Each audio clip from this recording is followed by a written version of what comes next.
What is the most used man-made material on Earth? You guessed right, it's concrete. Look around, it's everywhere. Sidewalks, driveways, foundations, floor you stand on, and even entire buildings are made out of concrete. So why don't we discuss it more? In each episode of Concrete Logic, we'll explore one concrete-related topic with the help from industry professionals that are shaping the future of the trade. We'll talk with suppliers, contractors, architects, engineers, specialists, and even some proponents of competing materials about their views of concrete and their vision of its future.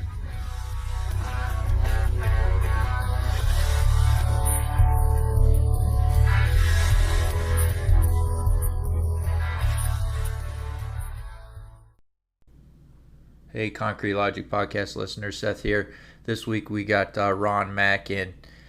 He's a small business owner out in California, and he's looking to start a concrete house building company, residential building company. So he was an interesting guest to have on, and we split this episode in two. I try to keep these podcasts between 30 to 40 minutes, and we definitely went beyond that. So we explored different concrete house building systems, and Ron's done research for the last 4 years on each one of these systems, and ultimately has chosen one. And this week we cover about half of the different systems, and then next week we'll pick up the rest of it. All right, hope you enjoy. Thanks.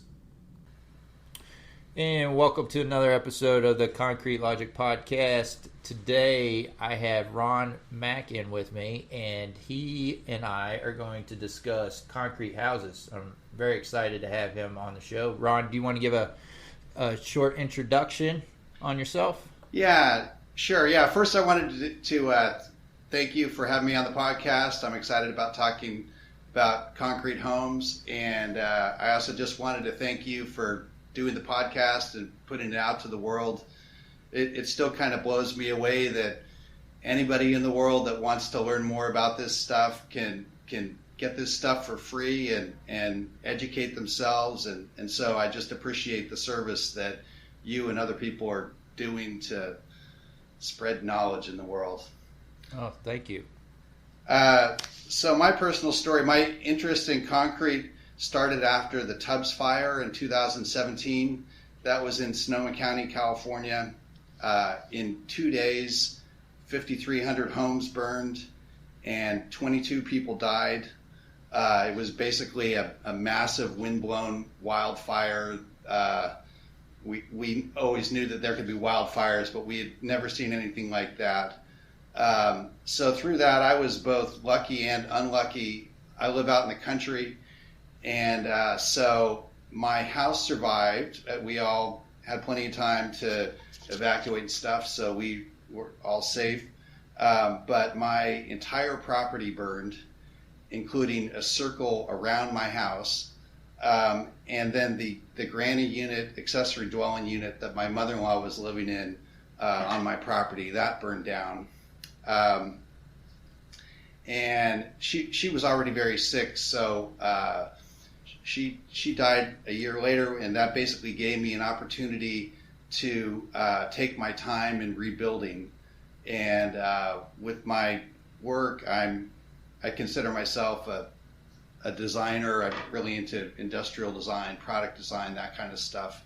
So I essentially started this kind of as a journey to think about, well, if you want to build a house that's affordable and disaster resistant, how would you do it? And probably no surprise to you, I ended up with concrete as, kind of the key to it. So basically where I'm at is I'm planning on starting a business to build concrete homes. But I also just feel like that needs to be done more in the world.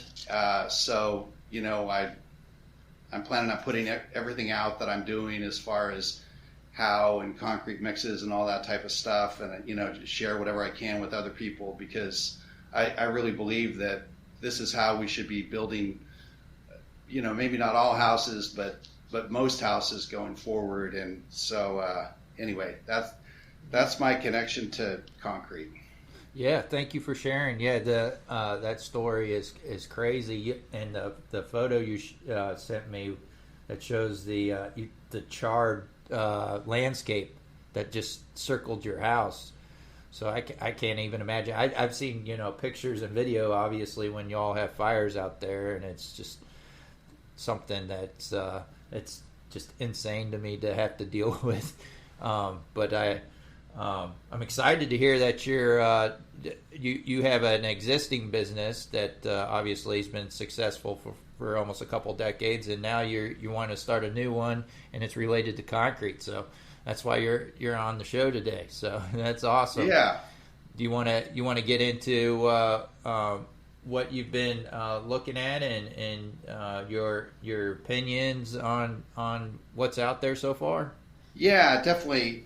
I wanted to kind of give a little overview first of kind of where we're at, talk about the benefits of concrete homes. Then we can dive into the different ways that you can build a house with concrete, and then kind of wrap up with kind of like future direction, where do we go from here kind of stuff. As far as the big picture, in the United States for the last 300 or so years, we've primarily built houses out of wood. Wood has been abundant and affordable, and it's really flexible and has a bunch of strengths to it. So it's been a good run, but I feel like there's some trends that have made it so that framing houses out of wood is no longer the best way to do it. The four main trends that I see, the first is resiliency. Our houses just need to stand up to more now than they did in the past, whether it's hurricanes, flooding, wildfires. There's just more of that now than there was in the past. The second thing is energy efficiency. If you go back even to the 70s, insulation was pretty minimal and air tightness was not really a concern. And so now those two things are, and the whole kind of building science trend, those are big forces in construction. And basically it's tricky to do that stuff with wood. Another energy efficiency related thing is thermal mass. The idea that if you heat up a volume of concrete to heat up or cool down a volume of concrete, it's going to stay at that temperature for a long time, and that can help kind of even out the temperature differences between day and night. It's basically another energy efficiency component. The next trend, third trend, is changes in lumber and concrete over time. If you think about a 2x4 from 100 years ago, it would have been a true 2 inches by 4 inches. It would have been old growth wood, and it would have had natural resins in there that were resistant to moisture and termites and lots of stuff. That 2x4 now is a farmed, maybe 25-year-old tree, very little resin. It's not 2 inches by 4 inches anymore. And it's just an inferior product. And then in comparison, concrete 100 years ago, we were, in the beginning phases of modern concrete, compressive strength tests, the compressive strength was much lower. And, now we have completely amazing concrete. I mean, I can't remember who, I heard this at World of Concrete. I can't remember who said it, but they said that more's changed in concrete in the last 30 years than the previous 3,000 years. And I think that, certainly the general public and many people really don't appreciate the incredible ability that concrete has to solve just a huge number of problems that were challenging in the past.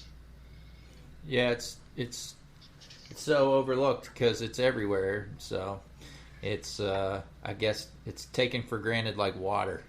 So it's there. Yeah. Well, and if you look at concrete, how do you know if it's 1,500 psi or 30,000 psi? It all kind of looks the same, but it's a very different material. Right. And then the last trend is just lumber costs and labor costs. I mean, who knows where lumber costs will be long term, but that kind of balance between should you build with wood or should you build with concrete? Concrete, price-wise, has been relatively stable compared to the crazy stuff that's happened in lumber, and that's definitely kind of shifted that whole environment. Yeah, you could pull up a bunch of charts and show you that. So historically, cement's a big portion of concrete, but it's been relatively flat as far as increase, and it's just recently this last year, a little over a year, that we've had a 10% increase versus wood in the past. It like right now it's down, but it could jump up 20-30% in a very short time frame, and that's what's happened to us in the last couple of years. We've been riding the ups and downs of wood. Yeah. And it's kind of like inflation. So what happens is we all get used to paying a certain price, the high prices for wood or steel or whatever, and then they knock it down maybe a couple $100. $1,000. They sell by 1,000 foot for wood, and we get excited because the price came down. But it's still historically it's sky high. And right. Same thing you can say for steel. You buy it by the ton, and it's at very high levels, and then again they knock it down a couple $100 a ton, and we get excited because it came down. But really, it's historically it's still sky high, and it makes projects hard to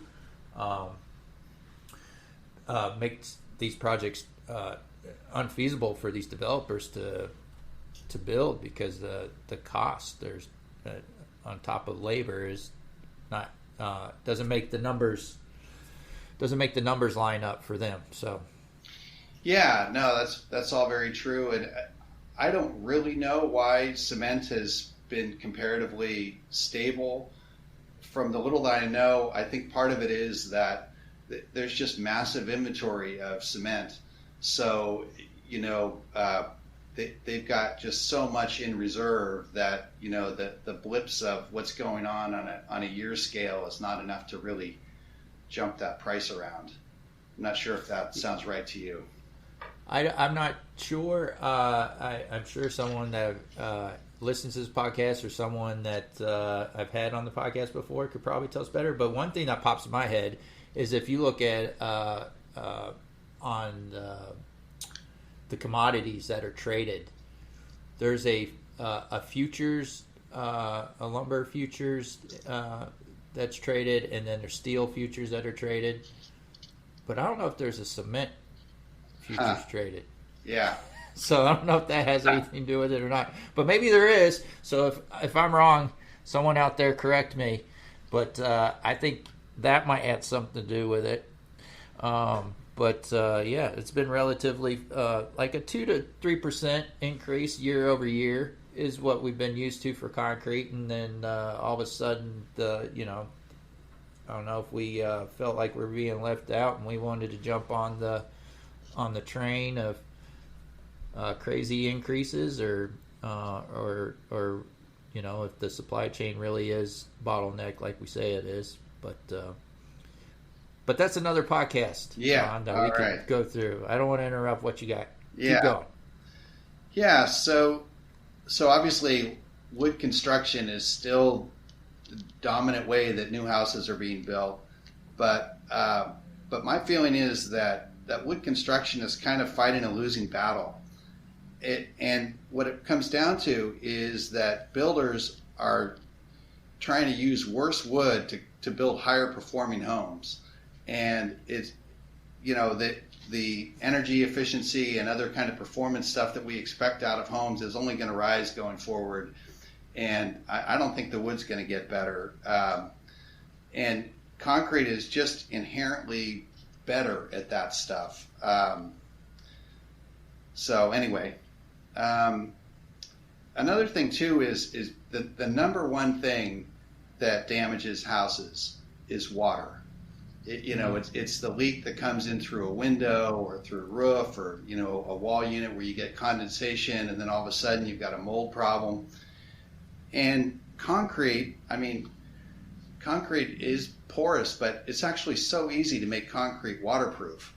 And you just fundamentally change the types of problems that you can have in the future if you don't have to worry about water. Or more importantly, like what the building science people say is that, if you have a leak and you have a little puddle on the ground, like that is a very minor problem. But if you have a leak that's going inside your wall unit and by the time you discover it, it's done all this damage, that's the major problem. So, for example, if you're working with waterproof concrete, well, it's either going to stay outside or it's going to go inside and it's going to be visible. There is no inside the concrete option. Anyway, that's another factor. Yeah, I think that's a really good point, Ron.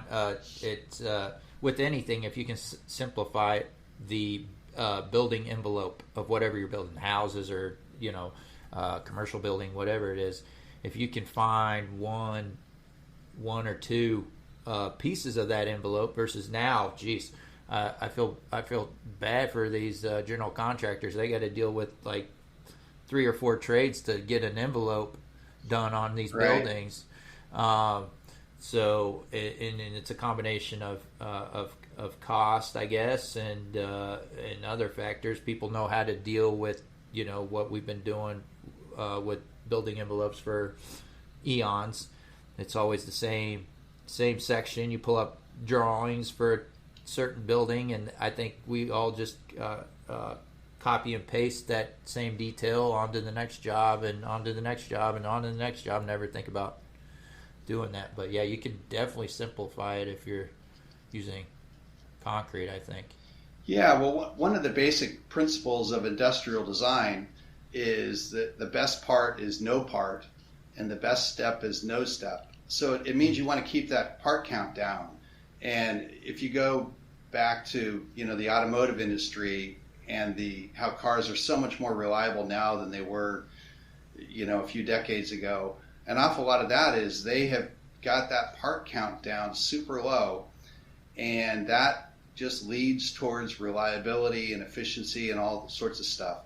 So if you're talking about wood versus concrete construction, if you can simplify what that wall assembly looks like and eliminate steps and materials, it's just a huge advantage from both reliability and potential labor, and also just the skill of the people that it takes to assemble it.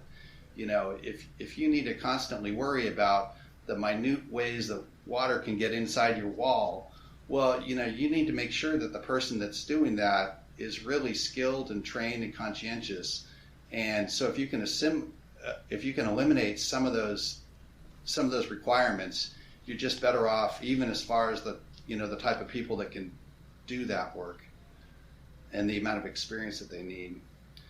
So as far as just kind of overall, the good news is, like, from 2009 to 2019, new homes built out of concrete have increased by 2.5 times. And the market share has gone from 5% to 10%. That's from the National Association of Home Builders, NAHB. And something that I was surprised at is that adoption of concrete for homes is driven by the South. It's not places like where I live. And of course, there's a lot of factors, but 2 major factors. One is places like Florida have increased their building codes.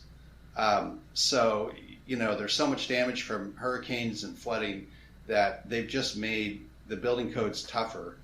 And then another big factor is the insurance incentives.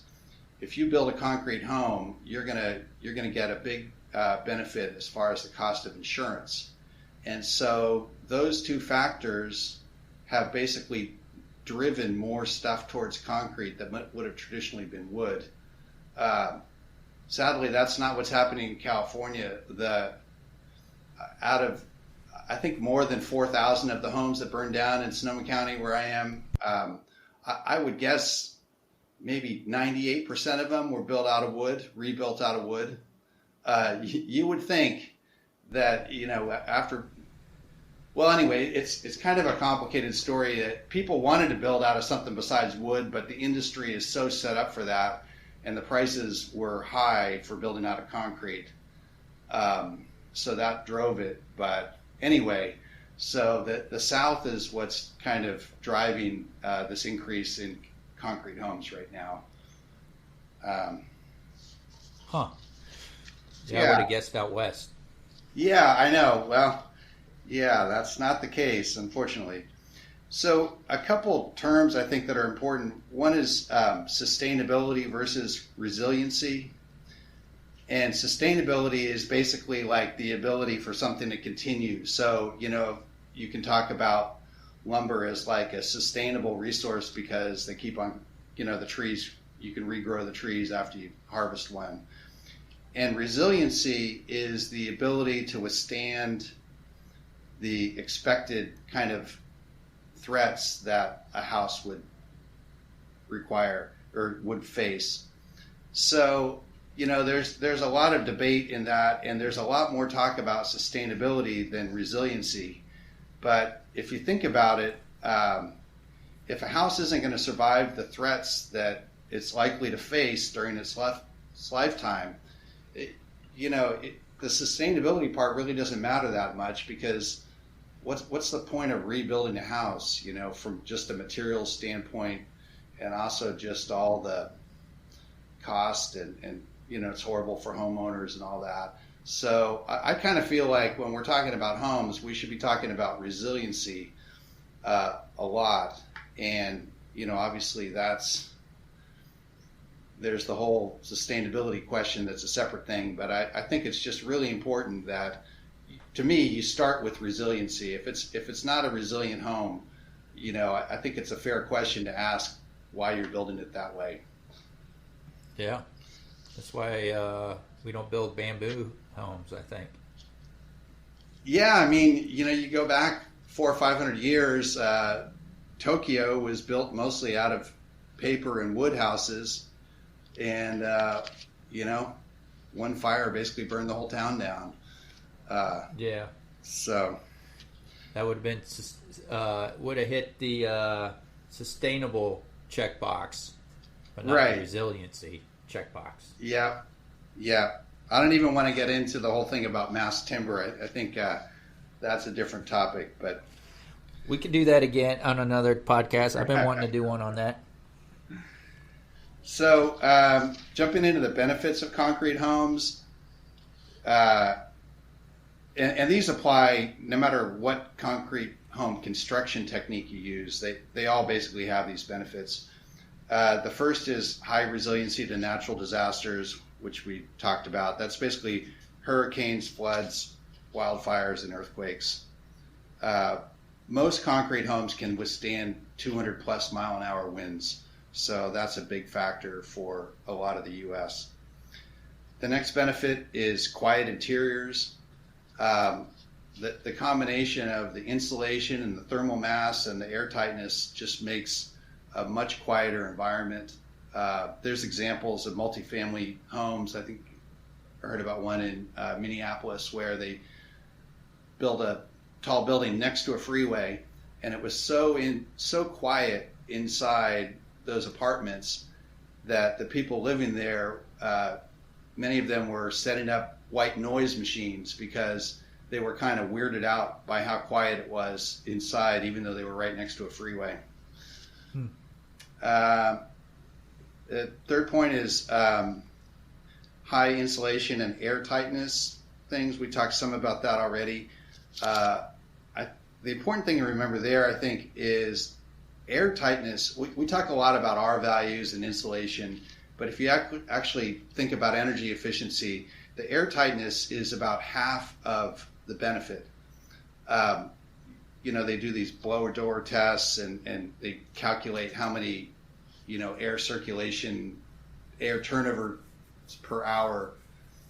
And, you can have a really well insulated house, but if it isn't airtight, it's going to use as much energy as a much less insulated house. And to get air tightness with concrete, I mean, it's almost like, how could you not? Obviously there's the window and door openings that you need to pay close attention to, but otherwise concrete is just inherently airtight. Mm-hmm. Fourth one is, water damage, which we talked about, and then that relates to the next one, mold and termite resistance. Obviously, if you don't have wood and you don't have water in there, mold and termites are not going to be an issue. And then the last was just what we already covered about concrete walls have fewer components and it's potentially a simpler construction. So that's kind of the overview, and then I wanted to jump into the different ways to build a concrete home. So the first one is I'll just list them first, and then we'll talk about them more after that. You have cast in place. That's obviously where you have forms on site and then pour concrete. Precast panels. That's where, say for example, wall assemblies are built in a factory and then brought to the job site and stood up. You've got ICF, insulating concrete forms, which a lot of people are familiar with. And then ICCF, which is insulating composite concrete forms. That's where the outside of it isn't made out of foam. It's made out of something that's more rigid, like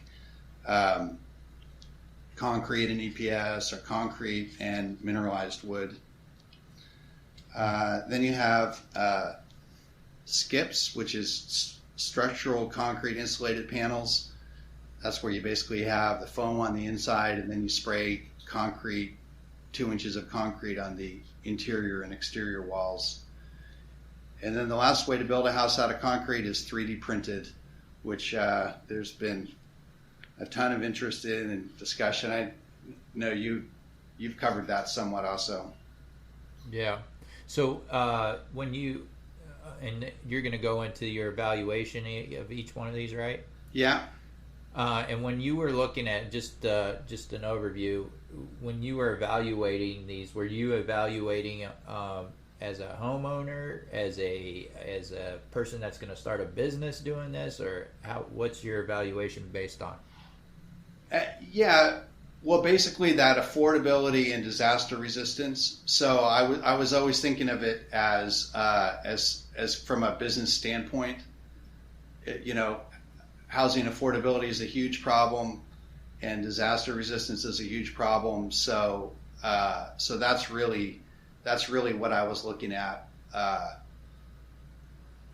as far as how to evaluate that. It was definitely much more than just the one house. The way I'm doing the one house, it would have been easier to do it a different way, but I'm trying to build something that you could replicate in a lot of other places. So going over some of the details for like formed cast in place walls. Thomas Edison was the first person who created cast in place homes, started in 1910. I know you covered that some as part of the history of concrete. The part I didn't realize before was they did a monolithic pour for a multi-story house. They were pouring at the very top, starting with the chimney, and that concrete was going down and doing all the walls and floors.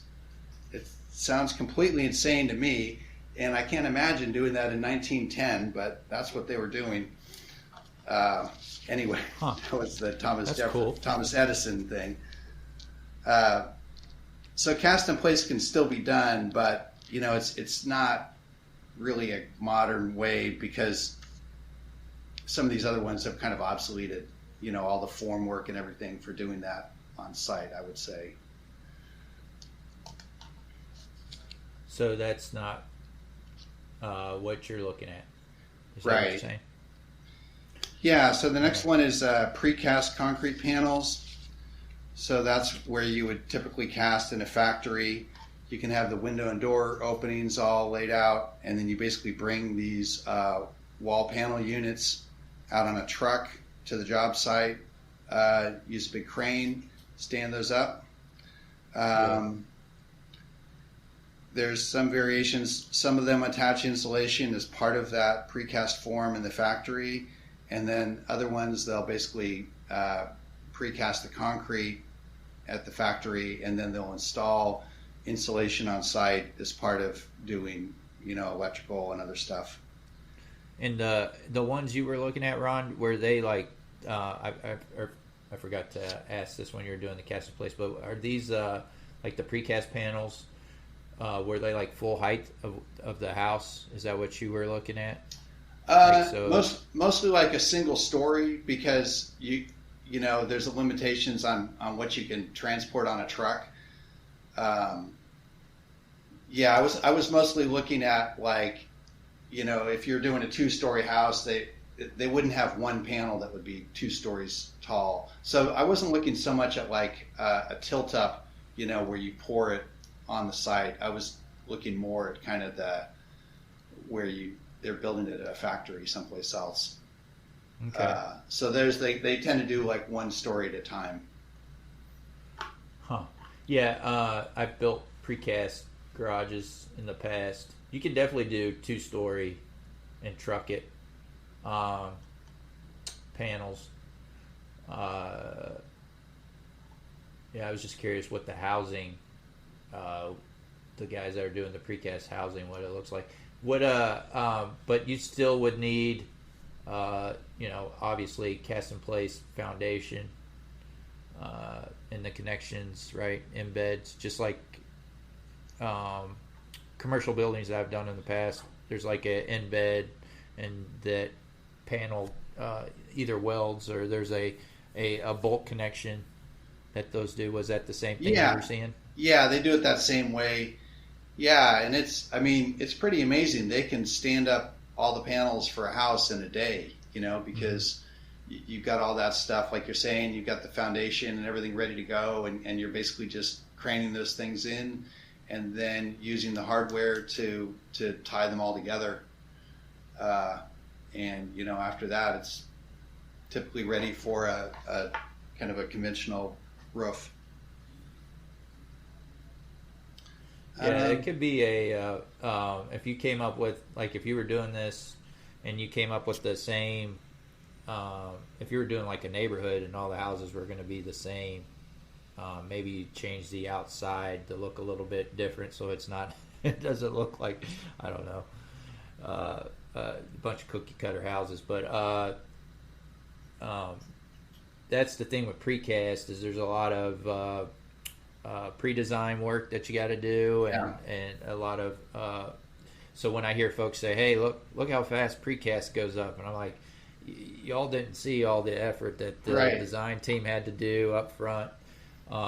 Architects and engineers have to review those drawings ahead of time. They're just like shop drawings, so you got to review those ahead of time, get those reviewed and approved, and everybody's got to agree. And then once those panels are casted, that's it. It's a done deal.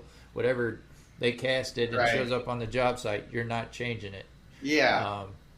So all that has to be considered. But precast is definitely it has its places. So it's definitely a great product.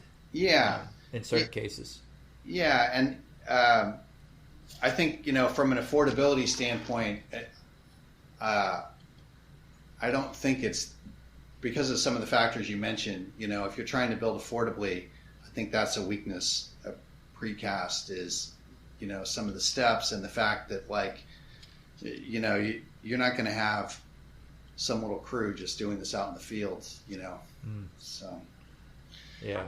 definitely a different. You got to have a crew, a different skill set, and they also obviously you need a crane. Yeah. So that equipment, different heavier equipment than you would if you were doing some of these other options that you have on your list. Right. Yeah, and then surprisingly, like with some of them, they stand up the precast concrete, and then they basically install 2x4s, insulation, and sheetrock on the inside, and so it's like you're not quite doubling what you're doing, but there's a lot of kind of repeat there. It's not all done that way. Some of them are more like systems where the insulation's there and they've got channels for electrical and that kind of stuff. But I was kind of surprised to see that, as there's definitely people out building that way where they're almost building a whole house inside their precast concrete. All right, that's where we're going to leave it off this week. Ron and I will pick it up next week and start on our discussion on 3D printing, and then we'll talk about the concrete system he ended up choosing too. So tune in next week and pick up this conversation. Thanks. Thank you for joining us for another Concrete Logic podcast episode.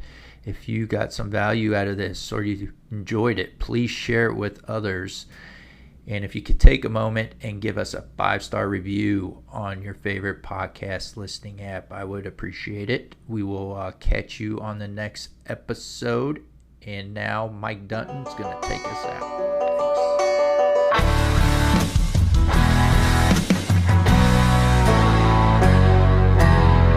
Ring, ring, that alarm always sings. Couple hours before the sun comes up. Open up the side, put some diesel in the lights, and wait till the trucks roll up. Yeah, this ain't how most folks live their lives, dripping in sweat, working overtime. But while they're tying their ties for their 9 to 5s, we're out here changing these skylines with wood, iron, and mud. We work hard for $1, give thanks to the Lord above. Make a man do something you can't prove. Hard work calls for a drink or two. Expect more, it's written in our blood. With wood, iron, and mud. From the swamps to the city, from the Lone Star heat to the woods of the Georgia pine. Good old boys and girls who ain't afraid of getting dirty for a clean dime. And if you want to see the fire in a grown man's eyes beneath the hot summer sun, find the wild-eyed boys clocking days and nights, working hard to get that job done with wood, iron, and mud. We work hard for $1, give thanks to the Lord above.